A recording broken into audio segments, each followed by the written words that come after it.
Oke guys, welcome back to Daily Charting with Toshi, di mana kita akan daily chart your favorite cryptocurrencies. Dan sekarang kita masuk ke liquidity sesi pertama. Dan seperti yang kita bisa lihat di sini, dalam 24 jam terakhir, market naik sebesar 1,34%. Dengan total market cap mencapai di angka 3,66 triliun US dollars. Nah, sebelum kita lanjut, seperti biasa gue ingatkan lagi, cara termudah untuk mendukung TCI adalah dengan like our video, ya. Oke, dalam 24 jam terakhir kita bisa lihat BTC overall oke, ya, walaupun ya turun sedikit ya dibandingkan dengan all time high dia di angka 118.839. Di close-nya jam 7 pagi tadi di angka 117.500-an, ya, which is not bad at all, ya. Tapi ya gue ingatkan sekali lagi, please, kalau buat lu yang pakai TA ya, lu lihat chart begitu ya, jangan lu paksakan beli sekarang, ya, karena lagi-lagi kita jangan beli itu waktu lagi ngepump. Kita beli saat terjadi corrective movement di support begitu ya. Aduh bang, tapi jauh bang. Ya sudah, harus terima konsekuensi. Kemarin kita dikasih kesempatan lama untuk akumulasi tapi tidak mau akumulasi. Jadikan pembelajaran begitu ya. Nah, selanjutnya ya kita tinggal lihat saja ya. Tinggal kita lihat aja apakah nanti kalau sampai dia ada retest mungkin ke 111 1.700-an, atau jangan-jangan dia menunggu sampai MA20 menjemput ya. Udah gitu baru ada pantulan lagi di MA20, ya mungkin aja. Tapi intinya apa?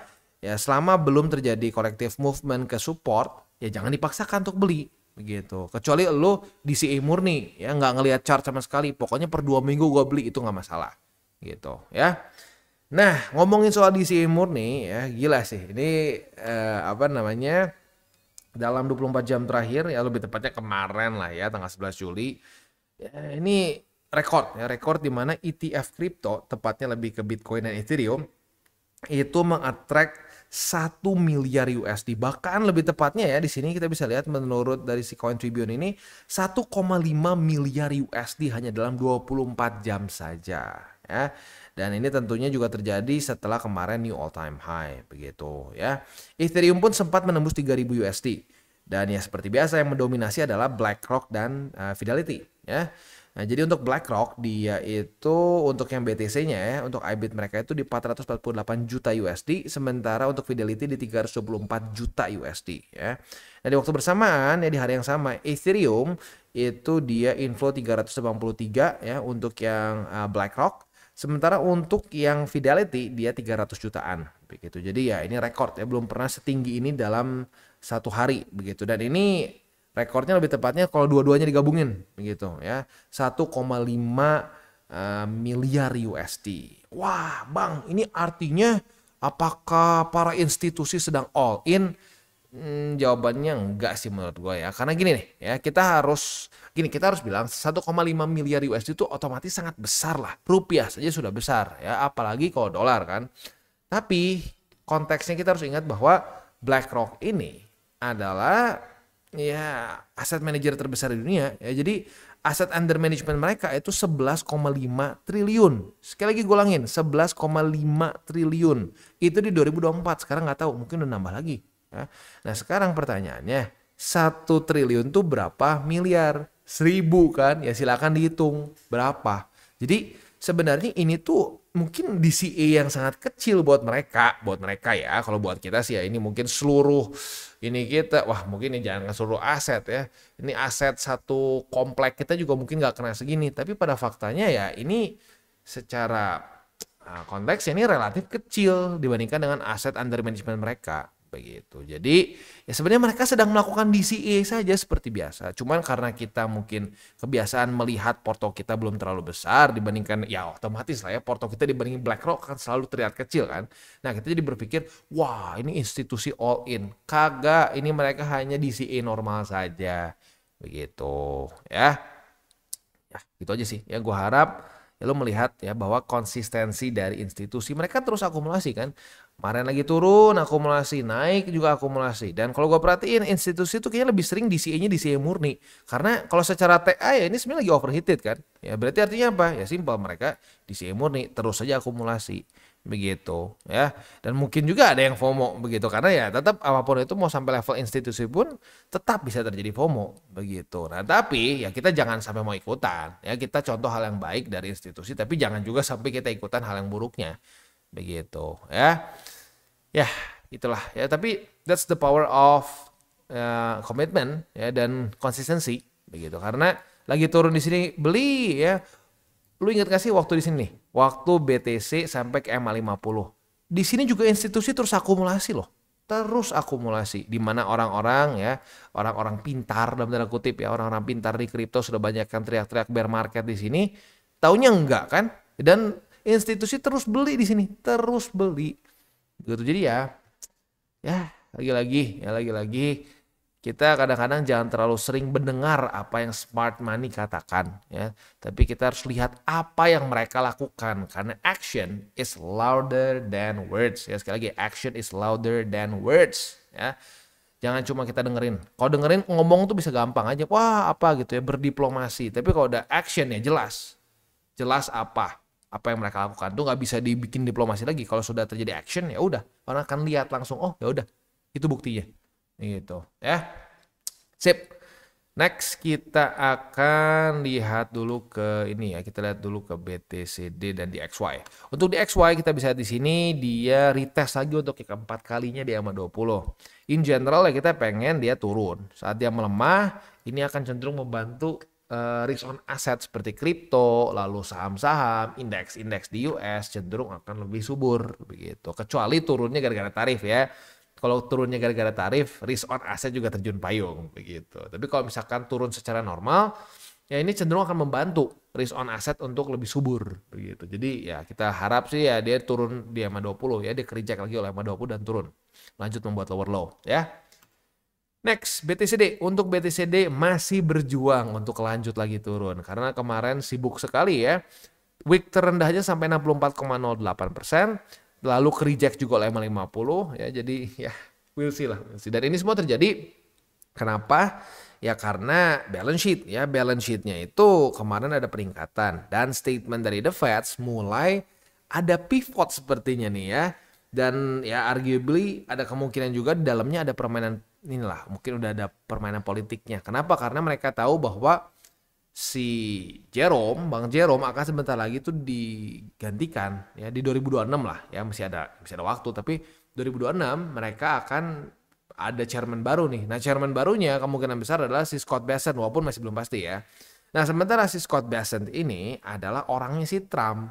Orang si Scott Bessent yang dikirim kok masih Trump untuk urusan China, tarif dengan berbagai macam negara-negara. Jadi ya orangnya si Trump lah begitu. Dan Scott Bessent juga sempat ngomong kan, kita bahas beberapa hari lalu lah, nyaris seminggu ya, dimana Scott Bessent ngomong yang menentukan interest rate cut itu bukan chairman, alias dia ngomong bukan si Jerome yang menentukan adalah board member dari FOMC.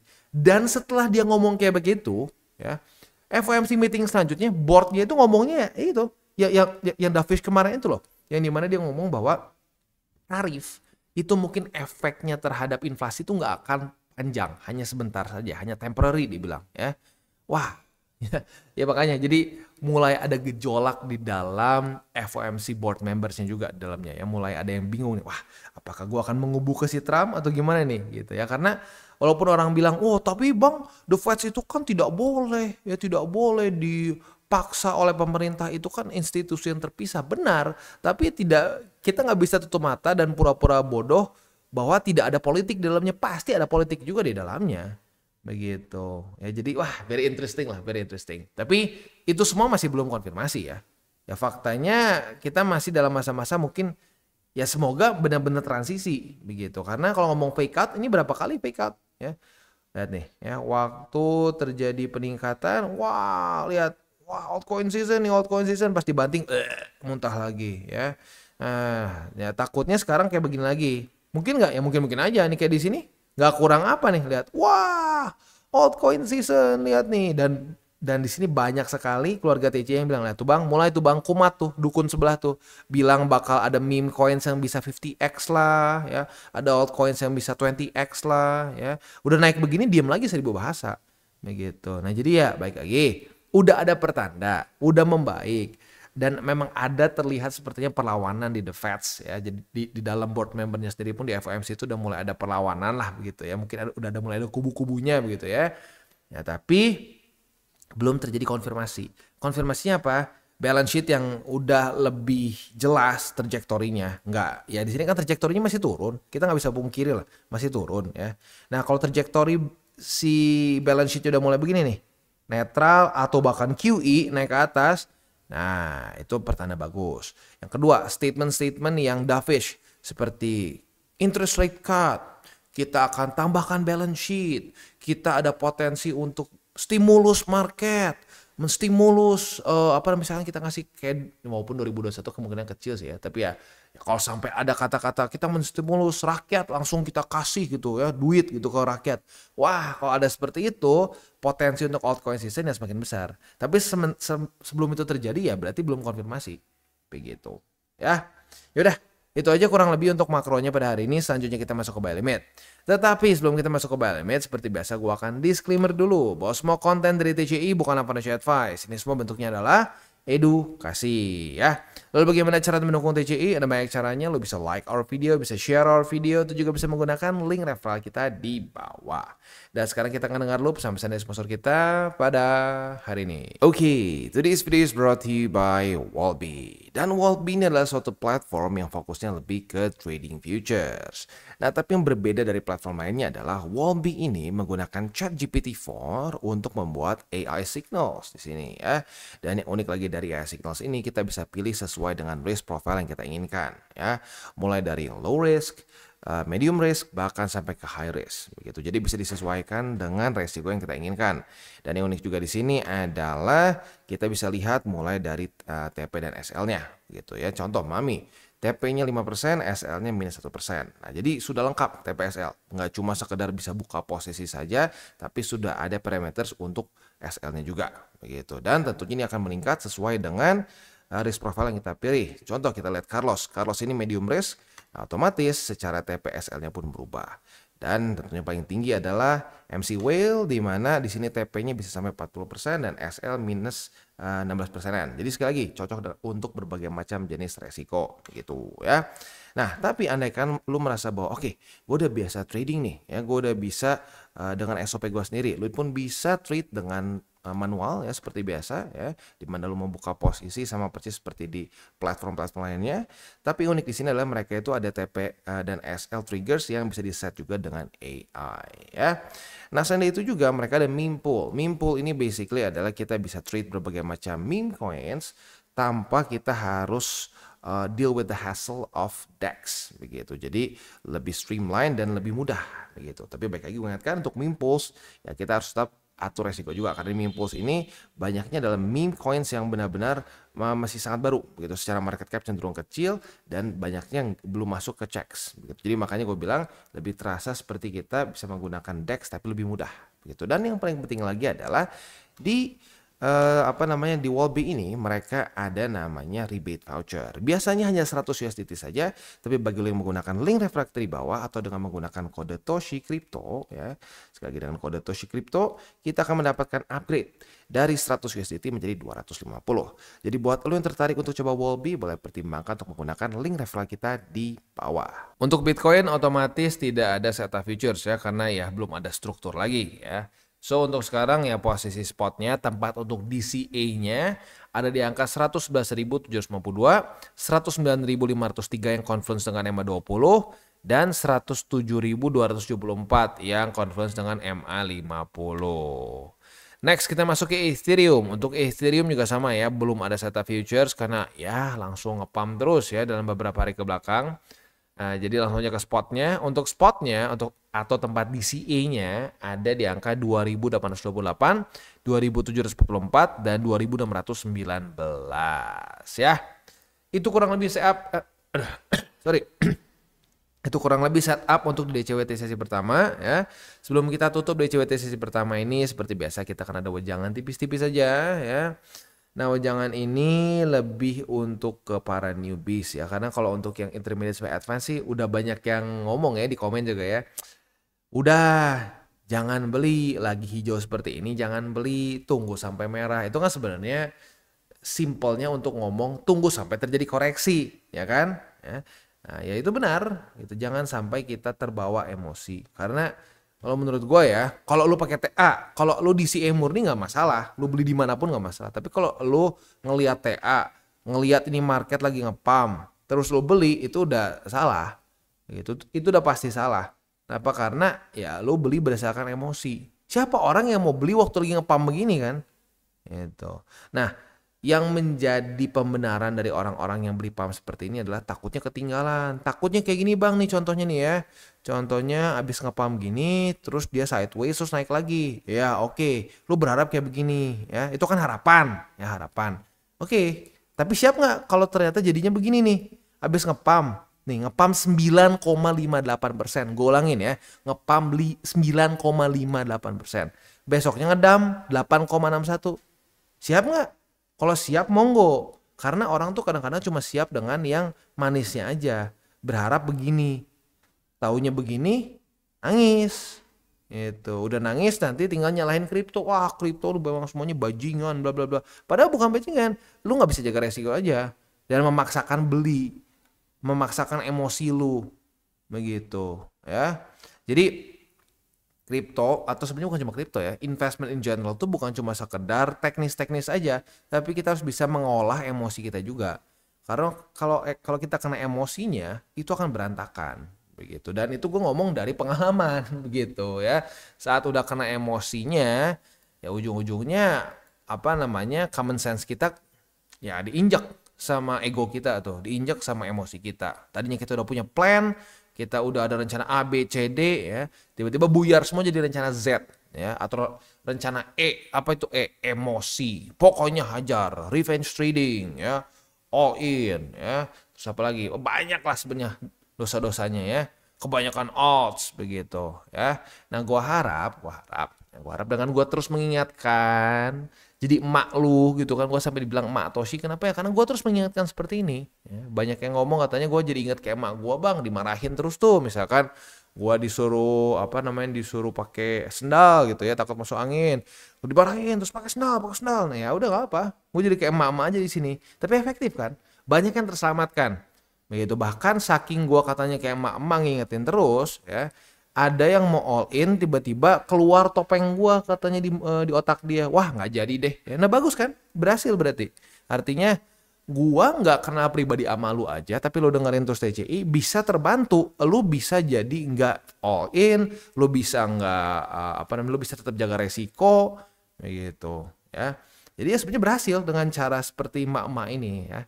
Dan ya kayaknya kalau gue perhatiin itu memang cara yang cocok buat di Indonesia. Terus diingetin seperti itu. Karena dulu cara gue tuh ya lebih halus gitu ya, lebih nggak terlalu dijewer gitu ya kalau orang salah. Ternyata ya ujung-ujungnya nggak dipeduliin gitu ya. Makanya itu mungkin sama kayak cara didik soft spoken ya. Wah ya soft. Wah ya jangan ya. Nggak bisa. Di Indonesia terus VOC. Jewer. Salah ya. Awas lo ya. Piring pecah. Sentil ya. Jadi ingat di otak daripada soft gitu ya. Aduh jangan ya. Anak nggak bisa digituin kayaknya. Di Indonesia juga sama. Orang-orang Indonesia kayaknya nggak bisa kayak gitu. Harus dikit disentil ya. Ngomong kasar. Oh kasih sambal mulutnya gitu ya. Cara jadul aja gitu ya. Cara parenting jadul baru masuk ke otak. Gitu. Ya makanya zaman sekarang juga kalau kita perhatiin tuh ya. Semakin banyak anak-anak tuh yang nggak bisa. Aduh behaviornya very bad gitu ya. Di restoran teriak-teriak, wah, bapaknya bingung, mamanya bingung. Zaman dulu nggak ada kayak begitu. Kagak ada kayak begitu. Tuh anak cuma dilihat, dimelototin sama mamahnya aja udah tamat, diem dia langsung 1000 bahasa, diem nangis gitu ya. Zaman dulu kayak begitu. Ya, zaman sekarang, aduh, nggak tahu dah itu kalau udah gede kayak gimana anak-anak zaman sekarang ya. Orang tuanya terlalu lembek begitu ya. Aduh, ke anak-anaknya terlalu aduh, hati-hati ya. Ya hati-hati ujung-ujungnya jadi berandal begitu ya. Wah, anak-anaknya sembarangan sekali begitu. Nah, itu juga yang sama lah di market, banyak orang yang kayaknya nggak disentil-sentil ya. Jadi akhirnya berantakan juga sama di market ya. Ya udahlah. Kurang lebih seperti itu. Kita tutup dengan 3 golden rules. Jangan pegang panas, jangan over leverage, berpikirlah jangka panjang. Dan please 3 aturan ini bukanlah jargon TCI gitu. Oh iya itu cuma kayak moto lah, motonya dari TCI. Bukan moto, itu memang 3 aturan yang lu coba harus lakuin dulu deh. Ya, kalau ditanya, bang, gue setelah udah bener nih mindset nggak judi, gue pengen investasi gitu ya. Selanjutnya apa? 3 golden rules, jangan pegang panas, jangan over leverage, berpikirlah jangka panjang. 3 hal itu adalah 3 hal yang paling sering dilakukan oleh orang-orang. Dan itu yang ujung-ujung orang jatuh lagi dan jatuh lagi. Di daerah situ aja, nggak jauh-jauh. Kalau di awal tuh daerah situ-situ. Ya bahkan nggak cuma di awal, sampai udah berapa tahun trading juga masih sering jatuh di situ. Ya, oke, uang panas, terlalu nafsu, leverage-nya gede banget, dan juga selain dari futures ya, spot juga kebanyakan alt sama tuh over leverage ya. Yang ketiga, berpikirnya jangka pendek. Gue sih pengen yang biasa aja lah ya, sebulan bisa 50%. Pale lu 50% ya, konsisten, gila ya.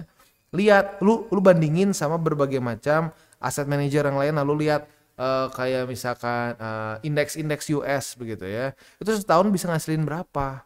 Nah, lu make sense nggak? Misalkan sebulan, gue pengen 20%, pengen 30%. Kedengarannya kayak oke-oke aja kan? Ya coba lu bandingin sama S&P, Nasdaq setahun berapa? Itu jarang nembus 20%. Gitu. Jadi lu janganlah berpikir pendek, itu berpikirnya lebih panjang. Karena ironisnya saat lu berpikir lebih panjang, malah lebih gampang profit. Gitu. Ya. Tapi bukan profit yang gila kayak saya hanya dalam sebulan trading bisa beli 10 McLaren. Enggak, itu bullshit gitu ya. Itu menurut gue bullshit seperti itu ya. Jadi ya makanya harus realistik lah ya. Dan yang terakhir, salam tabur tuai. Ingat, apa yang lo tabur kan lo tuai. Jadi taburlah sebanyak mungkin hal baik. Oke guys, jadi itu adalah akhir dari segmen DCWT kita pada hari ini. Dan jangan lupa bagi kalian yang merasakan manfaat dari segmen ini, jangan lupa untuk share ke teman-teman kalian. Dan apabila lu pengen mensupport channel kita ya TCI, jangan lupa untuk menggunakan link referral kita di bawah. Nggak wajib ya, tetapi apabila lu menggunakan link referral kita di bawah, ada macam-macam ya, dari Bybit, Huobi, Maxi, toko kripto, dan banyak lagi ya. Walaupun nggak wajib, tapi kalau menggunakan link referral kita, lu secara langsung membantu perkembangan dari TCI. Dan satu lagi, jangan lupa juga untuk join Telegram group kita, di mana kita bisa ngobrol-ngobrol santai mengenai dunia cryptocurrency secara 2 arah. So, jangan lupa untuk like, subscribe, click the bell icon, and see you on the next video.